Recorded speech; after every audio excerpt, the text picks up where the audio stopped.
My name is Rory O'Connor, and for this project I decided to choose the topic of the challenges affecting organised youth sports in America. The reason I chose this topic for my project was that after reading Coakley's Chapter 5 in Sports and Society, and also as a coach involved in youth sports, I found a lot of topics brought forward in this chapter very relevant to youths actually participating in sports today. Some of these challenges I will list out, and also some solutions to these challenges. Again, from my experience of youth sport, these challenges need to be addressed in the hopes that youths involved in youth sport have a better experience and also are able to play the sports that they like. To give a brief overview of youth sport in America. Youth sport in America has seen a massive increase in participation rates since the early 1950s. In fact, Coakley tells us in Sports and Society there are between 15 to 20 million youths participating in organised youth sports in America today. This is due to many reasons, and Coakley does go into good detail into the growth of youth sport in America. But one of the main contributing factors is that we're now considered a neoliberal society, meaning that we're a society in which individualism and material success are highly valued. Again, those that Coakley listed we will get into in a different slide. Interestingly, youth sport was originally used as a tool to teach young boys rules and also how to work together productively. Young girls were unable to play youth sports, instead they were taught skills in which they would use in the future to become better housewives and better mothers, cooking and cleaning. And it wasn't until the early 1970s when the women's movement took place, which helped increase female participation rates in youth sport.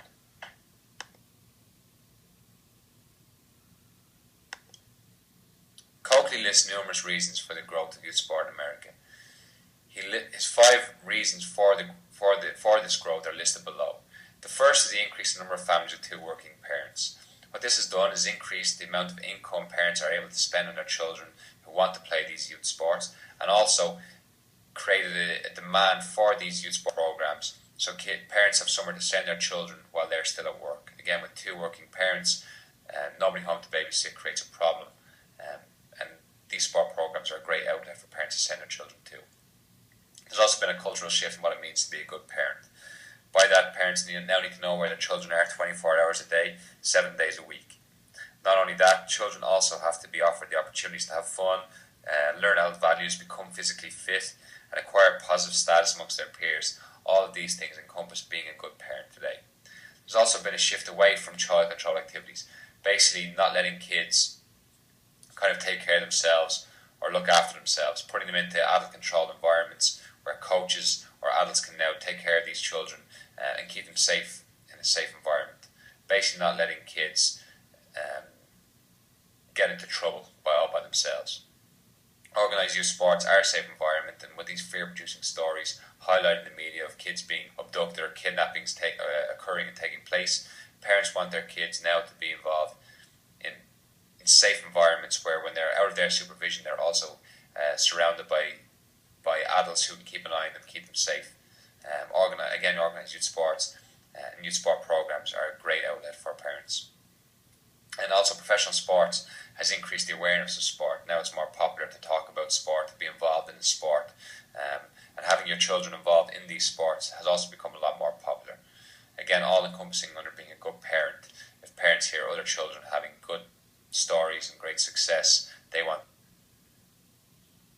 With the massive growth in participation rates in youth sport and the massive growth in youth sport itself, certain challenges and issues have occurred and risen and grown with youth sport.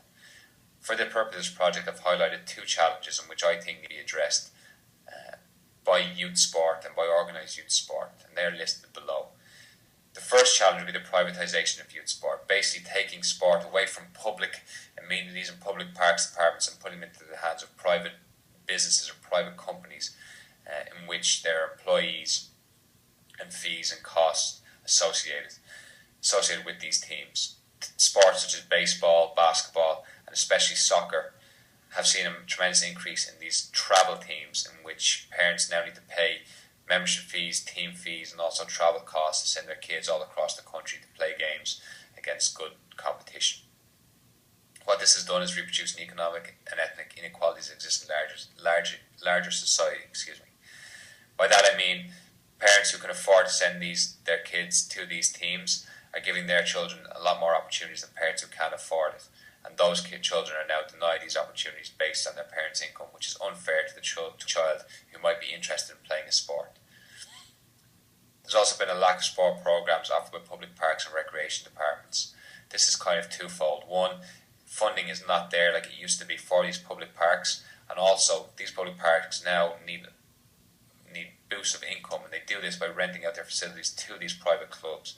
So field space and opportunities for kids to play publicly or on their own or with their friends is now less, as private clubs have taken over these public facilities. There's also been a high cost associated with these teams and clubs, which you already spoke about: travel costs, membership teams, membership fees and dues, and also equipment costs. For parents that are unable to pay these costs, they're now being labelled as bad parents, meaning they're not able to give their children these opportunities that maybe most of their children's friends have. This is an unfair label, as just because parents cannot send their children to these private sports programs does not necessarily make them bad parents. The selective environment in which organised youth sports is controlled is also a negative. Picking kids that were the best, the strongest, the fastest, and not because they actually enjoy the game.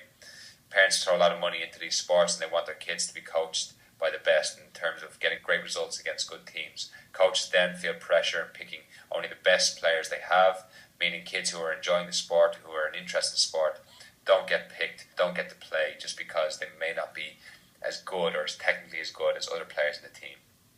This can turn away kids from sport for the long term, as being told they're not good enough at a young age is not something that a child wants to hear, and can give them such a bad experience that they turn away from sport for a long time.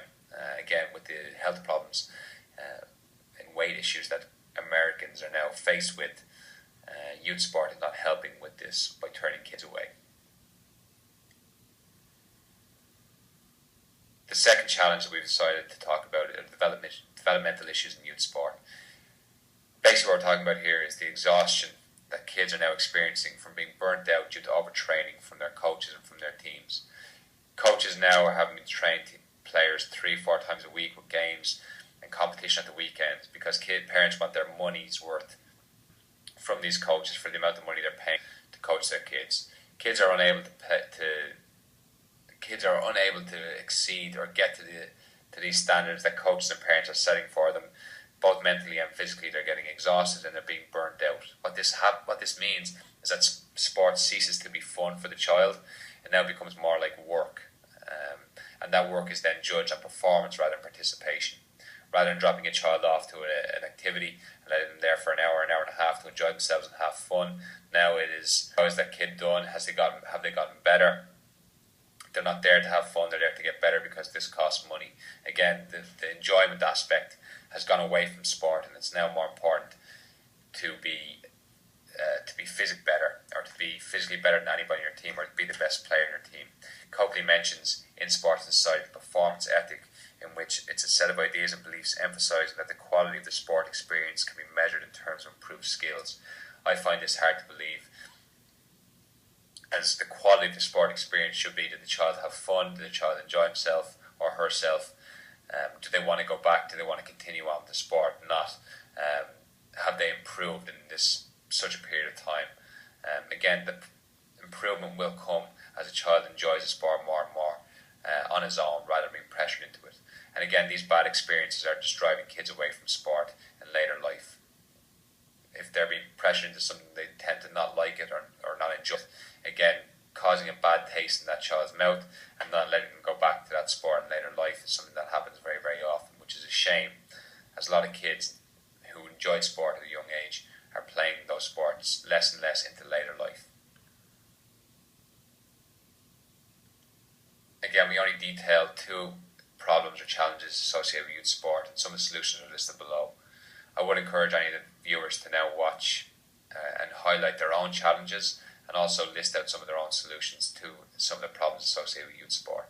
Some of the solutions below are more emphasis on inclusion rather than selectivity, meaning that more kids need to be now aware that those sports teams are open to them, and if they want to go participate in those sports teams, they are more than capable of doing that.